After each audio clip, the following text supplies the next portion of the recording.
Hello, everybody, and welcome to The Thief of Always Read Aloud by me, Mrs. Germain, for chapters 19 and 20.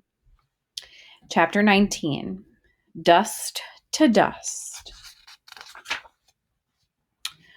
Rictus was waiting at the top of the stairs. His smile was sweet. His words were not. "You're a murderer now, my little man," he said. "Do you like the feel of Mar's blood on your hands?"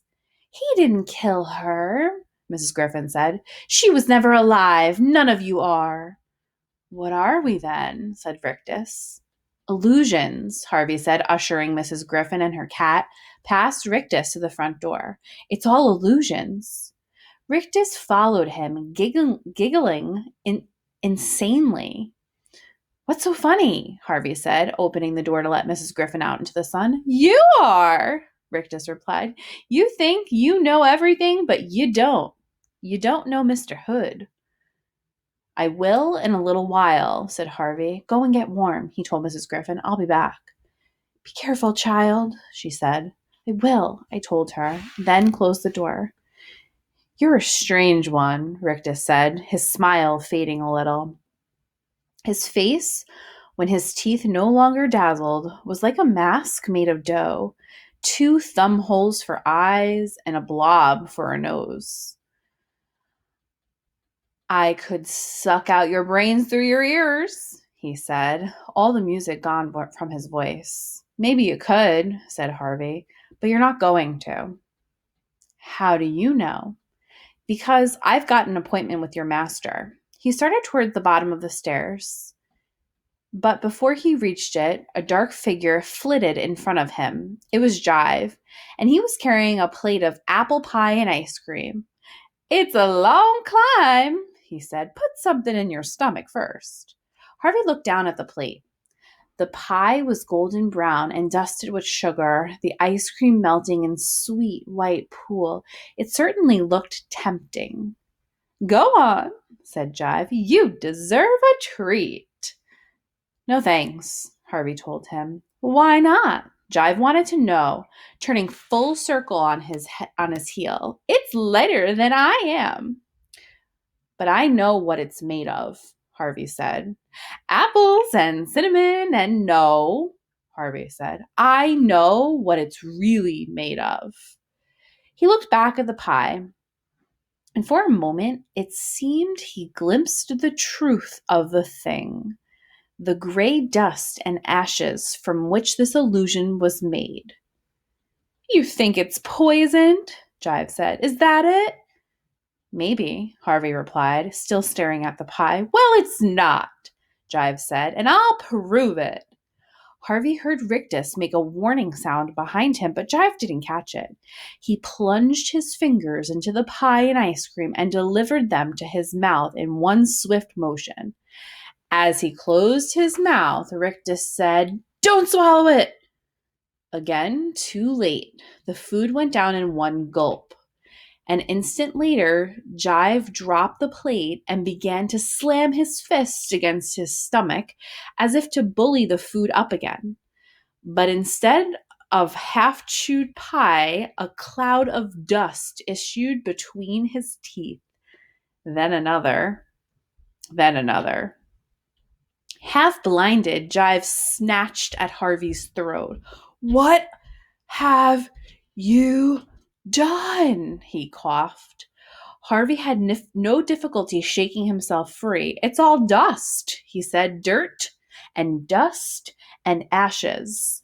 All the food, all the presents, everything." "Help me," Jive said, clawing at his mouth. "Somebody help me." "There's no help for you now," came a solemn voice. Harvey looked round. It was Rictus who had spoken, and he was retreating across the hallway, his hands clamped to his face. He stared at Jive between his fingers, his teeth chattering as he voiced the horrid truth. "You shouldn't have eaten that pie," he said. "It's reminding your belly what you're made of." "What's that?" Jive said. "What the boy says," Rictus replied. "Dirt and ashes."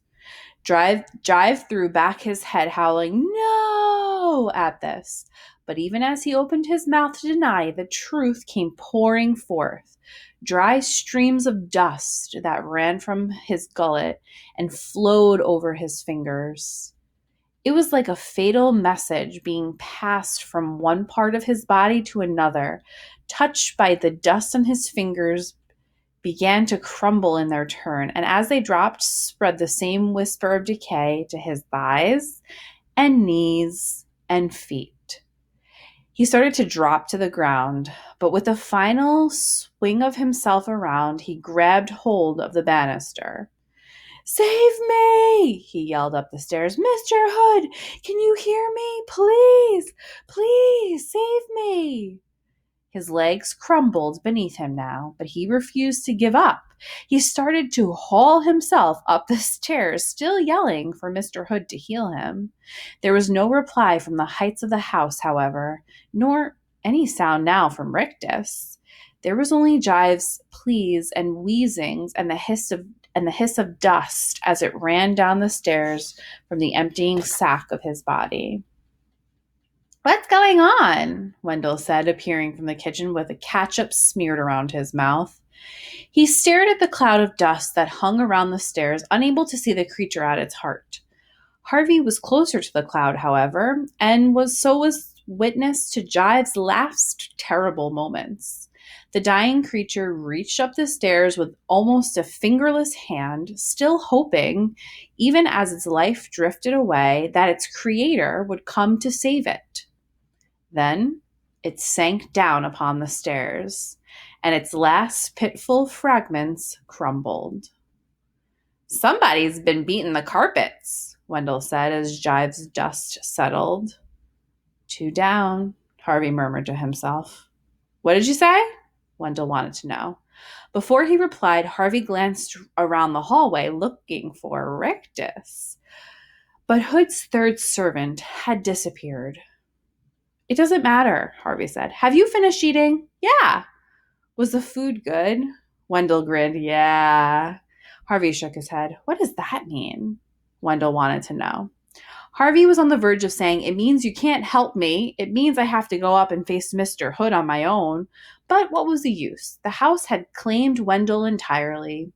He had been more of a hindrance than a help in the battle ahead. So instead he said, "Mrs. Griffin's outside." "So we found her?" "We found her." "I'll go and say hello," Wendell said with a cheery smile. "Good idea." Wendell had his hand on the door when he turned around and said, "Where will you be?" But Harvey didn't answer. He'd already climbed past the heap of dust that marked Jive's demise and was nearing the top of the first flight on his way to meet the power that lay waiting in the darkness of the attic.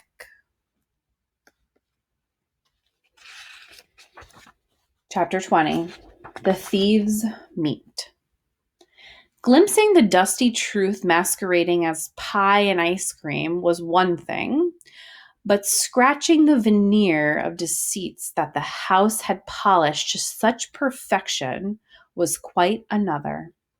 As Harvey climbed the stairs, he kept hoping he'd find some little detail in the walls or the carpets that would allow him to get his mind's fingers beneath the lid of this illusion and lift it up to see what charmless thing lay inside.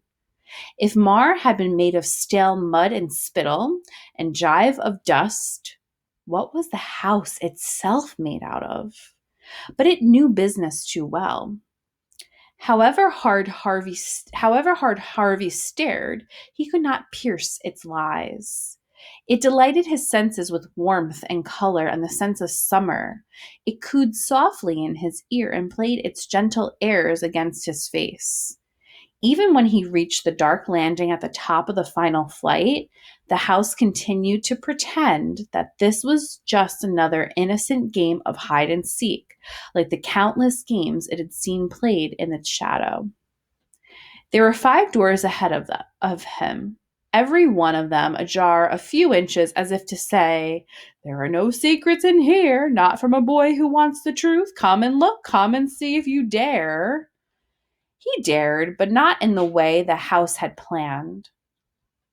After spending a few moments examining the doors, he ignored all of them and instead went back down a flight, chose a strong chair from one of the bedrooms, brought it back upstairs, climbed onto it, and pushed open the trap door that led to the attic. It was hard work hauling himself up, but he knew when he'd finish and lay panting on the attic floor that his pursuit of Hood was almost at the end. The Vampire King was near. Who else but a master of illusions would live in a place so barefit of them? The attic was all the house was not: filthy, murky, and cobwebbed. "Where are you?" he said. It was no use thinking he could surprise the enemy. Hood had watched his ascent from the first stair.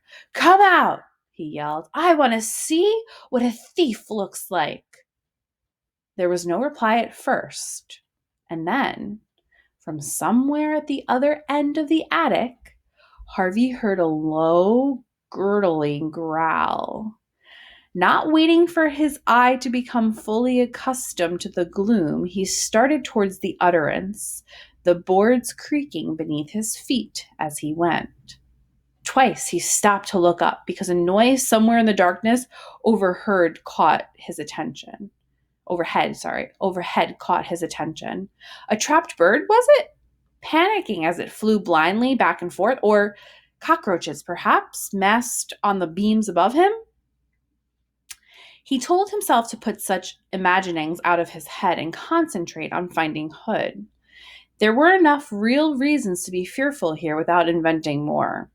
Unlike the area around the trap door, this end of the attic served as some kind of storeroom, and his enemy was surely lurking in the maze of rotting pictures and middle-weed furniture. In fact, wasn't that a fluttering motion he saw now out of the corner of his eye? "Hood," he said, squinting to try to make a better sense of the shape in the shadows. "What are you doing hiding up here?" He took another step forward, and as he did, he realized his error.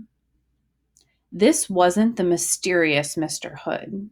He knew this shape.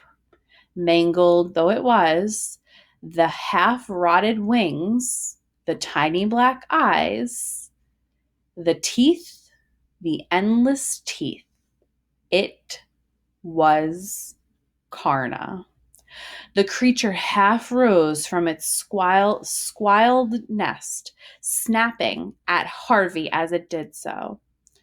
He made a stumbling retreat and might have been seized after 3 steps had Karna not been so hobbled by its wounds and slowed down by the chaos of the surroundings. It struck out of the piles to left and right of it, scattering chairs and overturning boxes, then hauled itself in pained pursuit of its prey. Harvey kept his eyes fixed upon the beast as he backed away, his mind buzzing with questions. Where was Hood? That was the main mystery. Mrs. Griffin had been certain he was up here somewhere, but Harvey had now wandered into the attic from end to end, and its only occupant was the creature driving him back towards the exit. He chanced several glances into the shadows as he retreated in case he'd missed some figure hiding there. It was not a human form his eyes alighted upon, however. It was a globe the size of a tennis ball, glowing as though filled with starlight that appeared like a bubble from the boards and rose toward the roof. Momentarily, forgetting his jeopardy, Harvey watched as it ascended, joined by another, then a third, and a fourth. Astonished by the sight, he took too little care where he was walking. He stumbled, fell, and ended up sprawled on the hard boards, staring up at the roof through a red haze of pain. And there, above him, was Hood in all his glory. His face was spread over the entire roof, his features horribly distorted. His eyes were dark pits gorged into the timbers. His nose was flared and flattened like the nose of an enormous bat. His mouth was a lipless slit that was surely 10 feet wide, from which issued a voice that was like the creaking of doors and the howling of chimneys and the rattling of windows. "Child," he said, "you have brought pain into my paradise. Shame on you." "What pain?" Harvey shouted back. He was shuddering to his marrow, but he knew this was no time to show his fear. He would deal in illusion, the way that the enemy did, pretend courage, even if he didn't feel it. "I came to get what was mine, that's all." Hood sucked one of the gleaming spheres into his mouth. Its light went out instantly. "Mar is dead," he said. "Jive is dead, gone to muck and dust because of you." "They were never alive," Harvey said. "Did you not hear their sobs and pleas?" Hood demanded, the knots in his brow tightening. "Did you not pity them?" "No," Harvey said. "Then I will not pity you," came the rasping reply. I will watch my poor Karna devour you from soul to scalp and take pleasure in it." Harvey glanced in Karna's direction. The beast had stopped advancing, but was posed to strike, its dripping jaws inches from Harvey's feet. Now the beast was still. He could clearly see how badly wounded it was, its body as ragged as a moldy rug, its huge head drooping as though every breath was a burden. Harvey stared at it. As Harvey stared at it, he remembered something Mrs. Griffin told him. "I would welcome death now," she said, "like a friend I'd driven from my door." Maybe it wasn't a journey to the stars that was awaiting Karna. Maybe it was a simple return to nothingness from which Hood had conjured it. But the creature wanted that gift nevertheless. It was weary and wounded, kept alive not by any will of its own, but because Hood demanded its service. "Such a pity," the voice in the roof murmured. "What is?" Harvey said, looking back at Hood, who had 2 more globes at his lips. "To lose you this way," he went on. "Can't I persuade you to think again? After all, I've done you no harm. Why don't you come back and live here peacefully?" You stole 30 years of time with my mom and dad from me," Harvey said. "If I stay here, you'll steal a lot more." "I only took the days you didn't want," Hood protested. "The rainy days, the gray days, the days you wished away. Where's the crime in that?" "I didn't know what I was losing," Harvey protested. "Ah," said Hood softly, "but isn't that always the way of it? Things slip from your fingers, and when they're gone, you regret it. But gone is gone, Harvey Swick." "No," Harvey said. "What you stole, I can steal back." At this, a gleam ignited in the twin pits of Hood's eyes. "You burn bright, Harvey Swick," he said. "I've never known a soul that burned as bright as yours." He frowned, as if studying the boy below. "Now I understand," he said. "Understand what?" "Why it is you came back." Harvey began to say, "I came for what you took," but Hood was correcting him before he even uttered 2 words. "You came because you knew you'd find a home here," Hood said. "We're both thieves, Harvey Swick. I take time, you take lives. But in the end, we're the same, both thieves of always." Repulsive as it was to think of himself in any way similar to this monster, there was some corner of Harvey that feared this was true. The thought silenced him. "Perhaps we needn't be enemies," Hood said.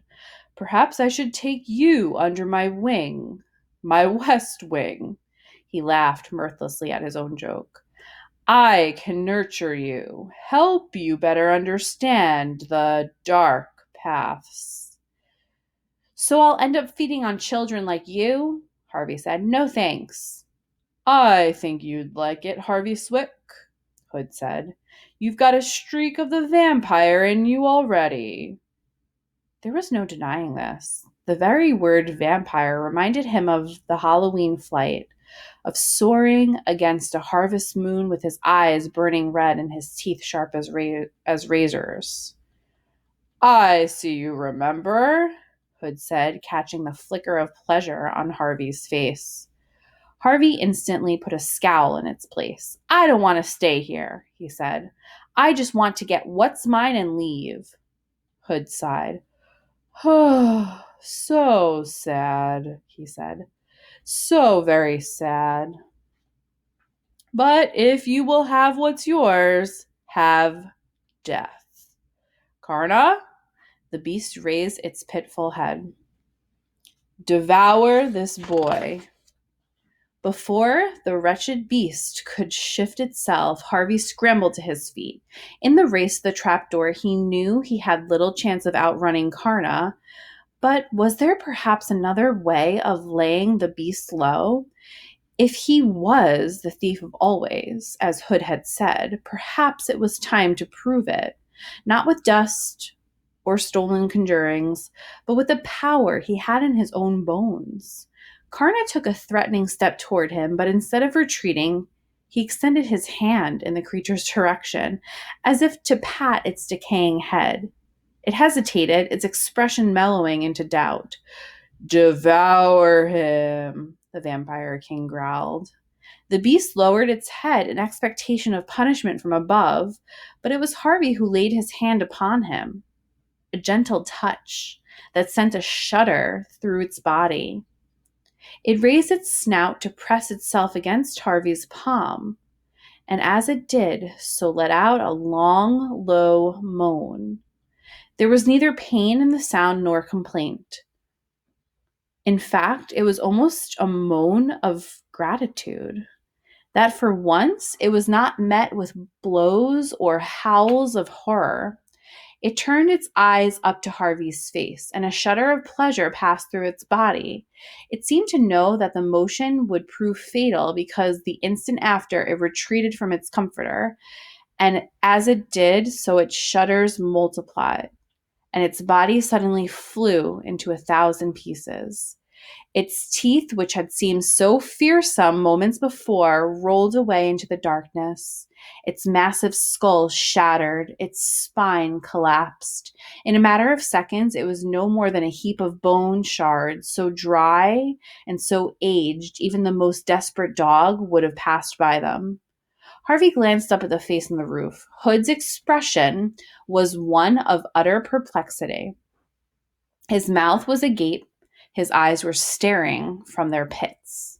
Harvey didn't wait for him to break the silence. He simply turned his back on Karna's remains and started toward the trap door, half expecting the creature in the roof to slam it shut. There was no response from Hood, however, until Harvey was lowering himself down onto the chair on the landing. Only then, as Harvey took one last look up at the attic, did Hood speak. Oh, my little thief, he murmured. What shall we do with you now?